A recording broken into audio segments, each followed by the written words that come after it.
another controversy that I hear a lot about is gospel engineers using mixing templates, and there's a lot of controversy around that as well. That I hear a lot of people that talk about in the same conversation that they talk about drum samples, they'll use the same arguments Really? for engineers that use templates to say that there's no creativity that kind of builds from that because it's like cookie cutter, right? You're using the same things. Like I met one engineer. I won't give his name. He's a great engineer. I mean, actually, really dope engineer. Does really good work. Has worked with some really great artists. But he talked about how he literally every song he doesn't use a template. He literally builds and mixes every song from scratch, drags the files in, nothing on the channels, nothing. He just starts from top down and just mixes and just adds what he feels works during that. He approaches it that way with every song. He doesn't use a template. That's his process. And he does amazing mixes. This is not no detriment to it at all. But I was just saying that's his process. But he's talked about those things and like I don't use templates. Da, da, da, da, da. So I'd be curious to kind of pick your brain on that. Like, how do you feel? Or because I know you have a template that you kind of use for all of your mixes. So what is in your space to Well, kind of speak to that? What you think about like using templates and mixing? well, there's no okay. First of all, I mean, there's no the template is there just to make it easier to set up the drums, the bass, the aux stuff, and the vocals. Mm-hmm. It's not like the EQ is set the same Yeah, from song to song. yeah, That the EQ is straight up. yeah, There's nothing. When we put something in there, yeah. in the template, it's not like the EQ is set up for Yeah. each for Like that. this is the EQ that I use on bass on everything. Yeah, exactly. No, I don't even have the same. In fact, my template is so simple; it doesn't have. I end up adding all the stuff as I'm going, Yeah, like all the extra things that aren't in the template. I'm constantly changing. yeah, So it's not like there's some overall EQ or something yeah, that's on the snare or something every time. I mean, that'd be ridiculous yeah. because every song is a little bit different. It's only to make it easier logistically to have the drums in this and have a Yeah. a aux for the drums and an aux for the vocal and whatever. Because you have all And of those then things routed, and right? you know I'll turn off you know, I'll turn off some of the plugins, Yeah, just turn them off so I can hear what the original sound sounds like, of course. yeah. And then if I think it needs something, then I turn it on and then I EQ it and whatever and change it. So the That's templates good. just that make it a little bit easier. Yeah. I mean, technically you could call an SSL console a template if you were when you It's a back in the good day when point. you worked on a console, you had all the EQs and all the It's the same compressors in EQ, front of you. the same You had compressor. and you had the middle section of the Yeah, console was where all your subgroups were, yeah. and so you would assign your drums to this subgroup, this That's to this group. good. We're working the same way that we worked. I worked the same way as I did That's in good. 1985 as I do now with Pro Tools. Yeah, It's the SSL was the template. that Yes, you makes had to sense. push up the faders every time, Yeah, but once you saved the first, the fader levels, you could yeah, actually save the fader levels and yeah. the rides and stuff. You could only save the EQ by, Mixing is a very, very hard art to master.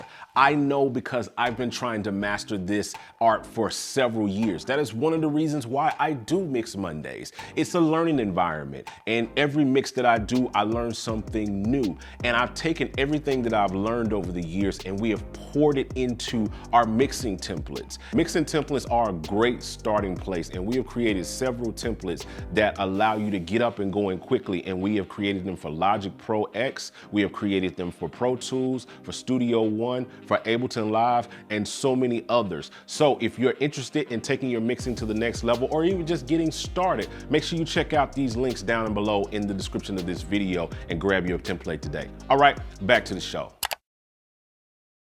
bringing it back one channel at a time on a screen. Yeah. It took like an hour to do that, Yeah, but gosh. but still you would never use the same template for every song, Yeah. So the template was the board. Right. And so That's Pro good. Tools, my template is just my board. Yeah. And yes, I use a lot of the same EQs, but they're not cranked from song to song exactly the same from one project to another. That's good. But maybe the mixes may sound similar. Yeah. Because in my brain, I'm trying to fill up the space in a certain way from top to bottom, or bottom to top, really. Yeah. Because the bass and the low end are very important to me. Yeah. So I'm trying to fill up the space from bottom to top and from left to right, and the depth. And I'm constantly changing that as I go. Yeah. So the template is no different than a board. I agree. I totally It's not, I mean, I'm sure if you were doing, let's just say you were doing some pop stuff or something, and it had the same kind of drums, like programmed drums on every song. Yeah. I'm sure you could set up a template for for certain pop artists that it would do the same, and it would work. Yeah. But it changes constantly with live drums. You're constantly changing it. Yeah. So the template is just to aid you to start the mix. It's organization, right? It's more organizational than your drums are gonna go here. Yeah. They're already routed to whatever subs that I'm gonna use for my verbs that I'm gonna use. Same with the vocals. It's everything. But they're not like it's not like I have the reverb set up. I'm changing it constant. When I start, it's pretty much flat, and I go, okay, these drums sound terrible, or these drums sound great. Let's just add a little bit of EQ here and a little bit of here. Wow. That's how you do it. Amazing. I think that's the. I wanted you. I said it though and approached it the way I approached it. I kind of made it a little bit over the top because I wanted you to explain it the way that you explained it that's so powerful. I never thought about it from the standpoint of it's like a SSL. It's like a mix board. Those things don't change, and so why would I go into a DAW environment and expect for it not to be, to expect it like everything to be like so fluid, the way we flow with everything. Yeah. But I love the way that you put it, and it's the analogy, and I think too because you're mixing like hundreds of songs a year, right?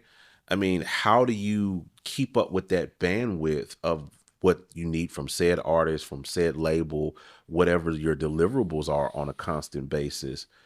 If you have to sit there and set up every time, start from literal zero on every mix, I mean, you wouldn't get anything done. I'm impressed. 3 weeks to do 10 songs. The guy that you're talking about, I'm impressed that he can do that every time. If he's doing 100 songs a year, that's impressive. Yeah, I'm not sure. I wouldn't be surprised how many he's doing, but I think that's more where I look at it and where the value, even my own template, how it's set up, it's just there. It's just organized the way that I like for things, or like there's a certain place I like to see my drums and how I want to tackle things from the top all the way down to my vocal, and I know where the vocal is going to be in, like when I'm scrolling up, I know where it's going to be. I know where the bass is going to be in my template. So if I hear something as I can go to it really quickly. My template is so simple compared to, I've seen templates of people, some of their templates where they're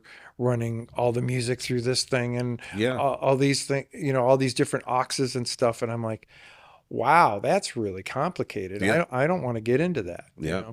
I saw one guy, one of my good friends, he does film, so I understand why he does this, but he takes the same approach to when he mixes a record, like a music record. But his template is set up to where as he's mixing, it's recording the stems in at the, like he's got a whole bus at the top that has his, like, whatever the stem's going to be, drums, whatever, and he's got subs of those.